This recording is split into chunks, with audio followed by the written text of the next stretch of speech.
स्वागत है आपको एक बार फिर से मेरे यूट्यूब चैनल पर। तो आज क्लास 11 के रसायन विज्ञान अभ्यास 6 में आज हम लोग पढ़ेंगे एल्थैल्पी परिवर्तन के आधार पर प्रावस्था परिवर्तन के प्रकार। मतलब एल्थैल्पी परिवर्तन के आधार पर प्रावस्था परिवर्तन कितने प्रकार के होते हैं आज इस वीडियो में बताया जाएगा। और आप सभी विद्यार्थी से अपने कॉपी में क्या कीजिएगा, नोट करते चलिएगा, जिससे आपका एक नोट्स भी बनता रहेगा। तो पहले हेडिंग को नोट कर लीजिए और हेडिंग नोट करने के बाद से यहाँ पे नीचे लिख लीजिएगा कि एल्थैल्पी परिवर्तन के आधार पर प्रावस्था परिवर्तन निम्न प्रकार का होता है। निम्न प्रकार का मतलब नीचे 1 2 3 करके यहाँ पे बताया जाएगा और इसे अपने कॉपी में क्या करते रहिएगा, नोट करते चलिएगा। तो पहला जो प्रकार है याद रखिएगा, एल्थैल्पी परिवर्तन के आधार पे जो प्रावस्था परिवर्तन में पहला आपको याद रखना है गलन तथा संगलन की एल्थैल्पी। क्या लिखेंगे, गलन तथा, तो यहाँ नोट कर लीजिए गलन तथा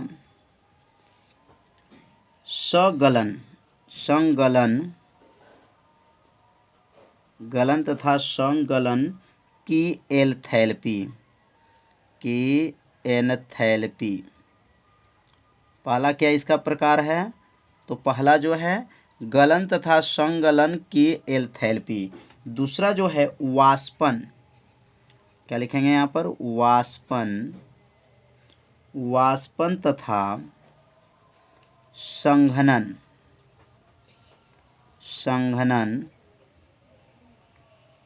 की एल्थैल्पी।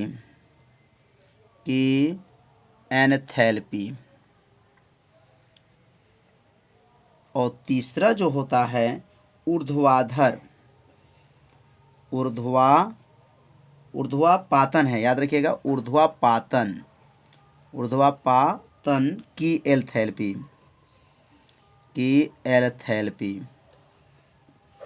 इसे अपने कॉपी में जरूर नोट कीजिए। आप लोग सभी विद्यार्थी से अपने कॉपी में क्या कीजिए, नोट करते चलिए। तो ऊर्ध्वापातन की एल्थैल्पी है। अगला जो है संक्रमण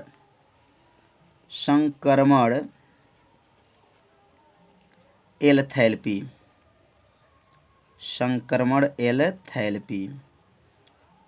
अगला जो है आबंध ऊर्जा। पांचवा क्या है, आबंध ऊर्जा। छठवां है स्वतः, क्या लिखेंगे, स्वतः परिवर्तित प्रक्रम। स्वतः प्रवर्तित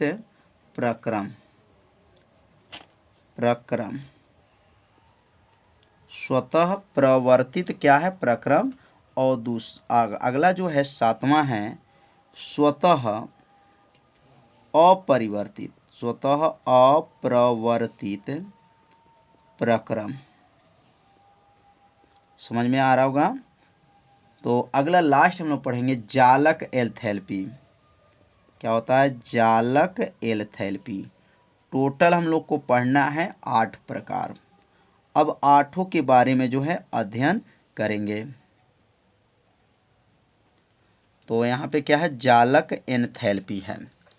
तो ये 8 को पहले आप सभी विद्यार्थी अपने कॉपी में क्या कर लीजिए, नाम पहले नोट कर लीजिए। अब पहला क्या था, तो पहला क्या है, गलन तथा संगलन की एल्थैल्पी। गलन से नाम आपको याद हो जाएगा कि ठोस पदार्थ जो है किस अवस्था में बदल जाए, द्रव अवस्था में बदल जाए तो क्या होगा, गलन हो जाएगा। तो अब यहाँ पे गलन के बारे में अध्ययन करेंगे। इसी तरह वाष्पन में, ऊर्ध्वापातन में, संकरण में। तो पहले हेडिंग को नोट कर लीजिए, गलन तथा संगलन एल्थैल्पी। तो गलन तथा संगलन एल्थैल्पी क्या होता है, तो इसका उत्तर होगा कि 1 मोल ठोस पदार्थ, कितना मोल, 1 मोल ठोस पदार्थ को उसके गलनांक बिंदु पर द्रव अवस्था में परिवर्तित होने वाले जो एल्थैल्पी परिवर्तन होता है उसी को क्या कहा जाता है, गलन तथा संगलन एल्थैल्पी कहा जाता है। यहाँ लिख लेंगे 1 मोल, यहाँ परिभाषा लिख लीजिए, 1 मोल क्या है, 1 मोल ठोस पदार्थ, 1 मोल जो है ठोस पदार्थ, 1 मोल ठोस पदार्थ को उसके गलनांक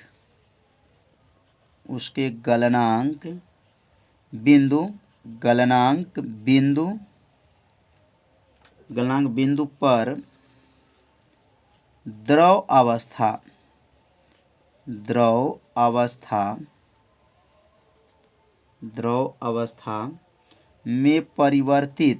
अवस्था में परिवर्तित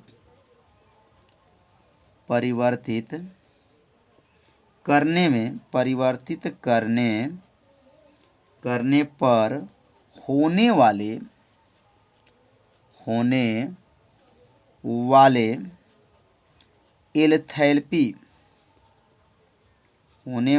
एंथैल्पी परिवर्तन को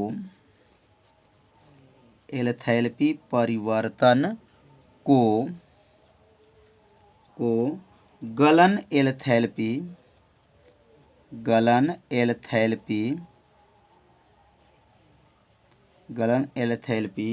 या मोलर गलन एंथैल्पी, या इसका दूसरा नाम याद भी रखेंगे, मोलर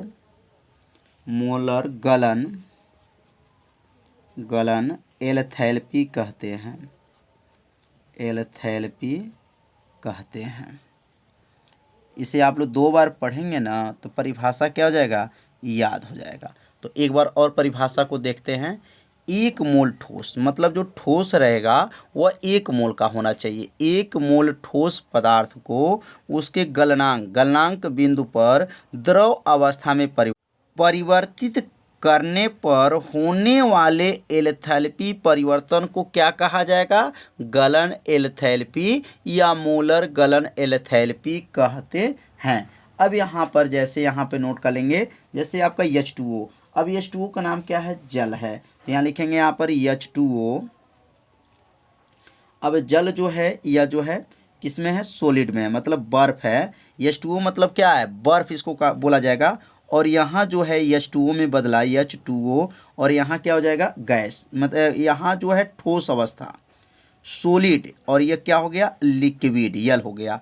मतलब यह जो बर्फ है किस अवस्था में बदल गया, तो यह जो है द्रव अवस्था में बदल गया। तो बदलने में कितनी ऊष्मा जो है, इसमें कितनी एंथैल्पी जो है परिवर्तन होता है, तो यहाँ लिख सकते हैं डेल जो है EH बराबर लिख सकते हैं 6.00 किलो जूल, क्या लिखेंगे, किलो जूल मोल इनवर्स, क्या लिखेंगे, मोल इनवर्स जो है ऊष्मा में क्या होगा, परिवर्तन होगा। मतलब एंथैल्पी जो यहाँ पे परिवर्तन कितना हो रहा है, 6.0 किलो जूल मोल इनवर्स जो है, मतलब यह बर्फ से द्रव अवस्था में बदलने पर, मतलब यह जो है बर्फ जो है H2 मतलब इसको बर्फ बोला जाएगा। और ये किस अवस्था में है, ठोस अवस्था में, सॉलिड है। और यहाँ किस अवस्था में बन रहा है, द्रव अवस्था में परिवर्तित होता है। तो ठोस से जब द्रव अवस्था में परिवर्तित होता है तो उसमें जो एंथैल्पी परिवर्तन कितना होता है, तो 6.00 किलो जूल मोल इनवर्स जो है इसमें एंथैल्पी परिवर्तन होता है। तो समझ लिए होंगे कि गलन तथा संगलन एंथैल्पी क्या होता है। बस आप लोग को याद रखिए, गलन का मतलब ठोस से द्रव में बदलना, किस अवस्था से, ठोस से द्रव अवस्था में परिवर्तित होना। अब अगला हम लोग समझेंगे। तो दूसरा जो है क्या है, वाष्पन की एंथैल्पी। तो वाष्पन की एंथैल्पी क्या है। अब यह वाष्पन का मतलब क्या है, वाष्प कैसे बनेगा। तो वाष्प कैसे बनता है, कोई द्रव जो है वाष्प में परिवर्तित होना वाष्पन कहलाता है। तो यहाँ लिखेंगे स्थिर ताप और दाब पर, स्थिर ताप मतलब यहाँ पे जो टेम्परेचर और प्रेशर रहेगा वह स्थिर रहेगा। तो लिखेंगे स्थिर ताप और दाब पर कोई द्रव, क्या कहेंगे, कोई द्रव वाष्प में परिवर्तित होता है, तो जब वाष्प में परिवर्तित होता है तो उसमें जो एंथैल्पी जो परिवर्तन होता है उस एंथैल्पी परिवर्तन को ही क्या कहा जाता है, वाष्पन की एंथैल्पी कहा जाता है। तो यहाँ पर परिभाषा को लिख लेंगे। तो परिभाषा जो है आप सभी विद्यार्थी साथ में लिखते चलिएगा, जिससे आपको क्या होगा, समझ में आता रहेगा। तो यहाँ लिख लेंगे स्थिर ताप और दाब पर, स्थिर ताप तथा दाब पर कोई द्रव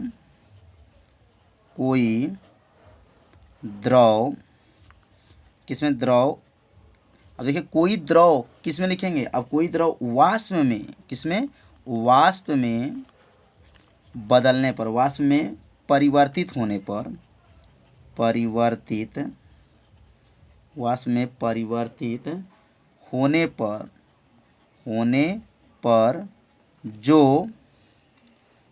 पर जो एंथैल्पी में परिवर्तन होता है, एंथैल्पी में परिवर्तन होता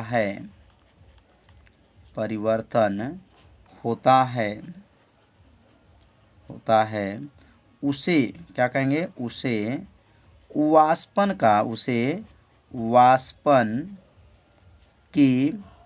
वाष्पन की एंथैल्पी कहते हैं। वाष्पन के क्या कहते हैं, एंथैल्पी कहते हैं।